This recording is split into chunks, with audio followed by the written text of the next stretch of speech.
அண்ணா நம்ம பசங்க தான் முடிச்சிருவானுங்க. பண்ணிடலாண்ணா. சரியா? உங்களை பற்றி சொல்லியிருக்கேன் பெருமையா, பார்த்து பண்ணிங்க. சரிண்ணா சரிண்ணா சரி, ஓகேண்ணா. என்னண்ணா ஒன்றுமே புரியல. ஒரு கொலை பண்ணுறீங்க.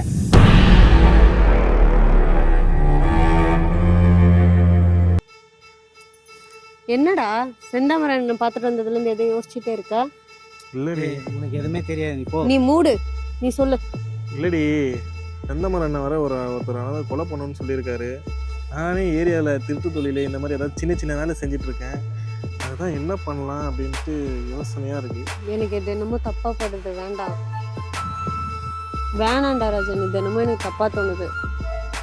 வேணாண்டா, சொன்னா கேள்றா. ஏய், எனக்கும் வேணாம் தான் தோணுது. ஆனால் எவ்வளோ நாள் தான் நம்மளும் இந்த மாதிரி சில்லறத்தனம் பண்ணிட்டு தடிக்கு பயந்து சுற்றின்னு இருக்கிறது? நம்மளாம் ஏரியாவில் ஒரு லேபிள் ஆகணும்ல. நான் போகிறேன், கண்டிப்பாக அவனை கொலை பண்ண தான் போகிறேன். அதுக்குன்னு வேணாம் மாப்ள, சொன்னா கேள்றா. கூட இரு. அந்த ஆளை நம்பாத ராஜன். ஏய், அவரை பற்றி உனக்கு என்ன தெரியும்? விரி பார்த்துக்கலாம். அவன் பாட்டி எவ்வளோ சொன்னாலும் கேட்க மாட்டேங்கிறான். அவன் என்ன பண்ணாலும் அவன் கூட நான் இருப்பேன்.